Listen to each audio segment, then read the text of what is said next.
Silvertree. Even the name sounded forgotten.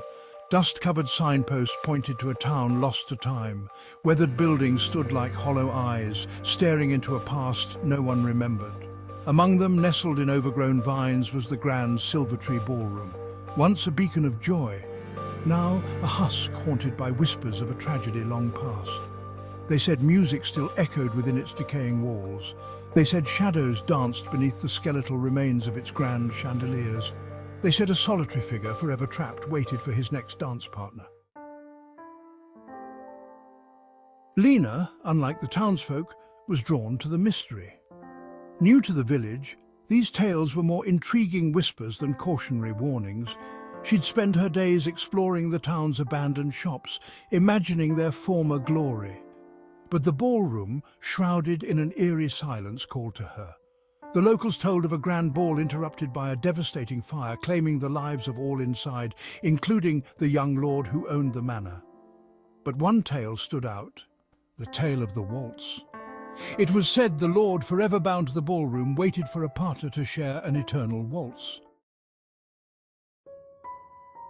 One night, bathed in the silver glow of a full moon, Lena decided to explore. A chill ran down her spine as she pushed open the rusted gates. Moonlight spilled through the ballroom's shattered windows, illuminating a grand hall frozen in time. Cobwebs hung like ethereal drapes, and dust sparkled like 1,000 tiny stars. And then she heard it. A faint melody, melancholic and sweet, drifted from the far end of the hall. It beckoned her forward, each step echoing in the immense silence. As she reached the ballroom floor, the music swelled, revealing itself to be a haunting waltz. A figure began to solidify from the shadows, tall and handsome, dressed in the finery of a bygone era. His face, though obscured by the dim light, held a melancholic charm. He bowed, extending a hand towards Lena. "May I have this dance?" His voice was a soft whisper, tinged with a sorrow that resonated deep within her. The rational part of her screamed to run, yet she found herself captivated, her hand reaching out to meet his. As their fingers touched, a jolt of energy pulsed between them.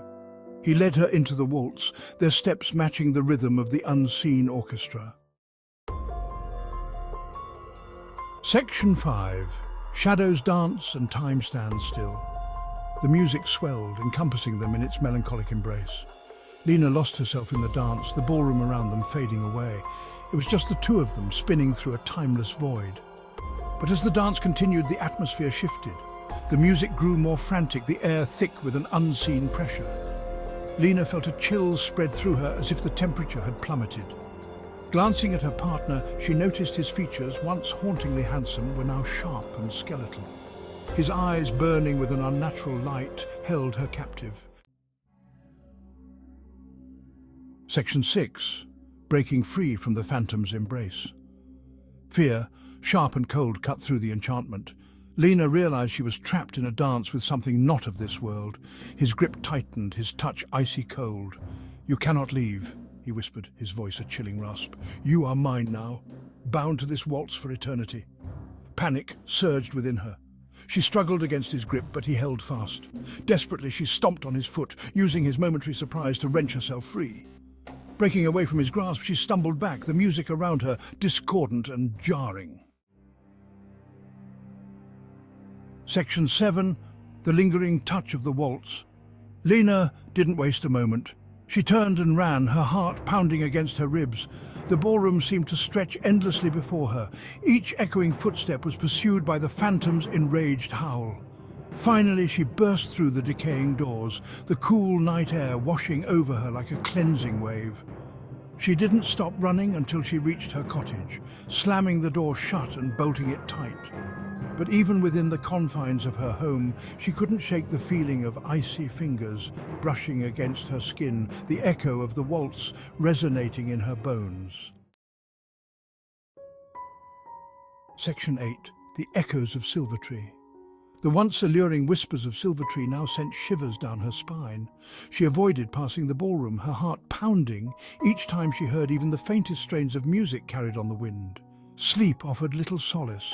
her dreams plagued by swirling shadows and the chilling gaze of her spectral dance partner. The townsfolk, their faces etched with concern, confirmed her fears. "The waltz has claimed another," they whispered, their voices heavy with pity. They spoke of a curse, an eternal dance that trapped souls within the ballroom's decaying walls. Section 9. Forever haunted by the rhythm. Days turned into weeks, but the fear lingered. The melody of the waltz, once hauntingly beautiful, now echoed in her ears as a constant reminder of her brush with the supernatural. She tried to forget, to move on, but the experience had changed her. The carefree curiosity she once possessed had been replaced by a bone-deep understanding of the darkness that lay hidden beneath the surface of the ordinary. Sometimes in the dead of night, she could almost feel the phantom's presence, his cold breath against her ear, his skeletal hand reaching out to claim her for the never-ending dance. Section 10. The waltz goes on. Lena knew she had escaped the phantom's clutches, but at what cost? The curse, she realized, wasn't just confined to the ballroom. It was a darkness that had latched onto her, a chilling reminder that some dances, once joined, could never truly be abandoned. The waltz went on, a haunting melody echoing through the corridors of her life, a constant threat lurking just beyond the veil of reality.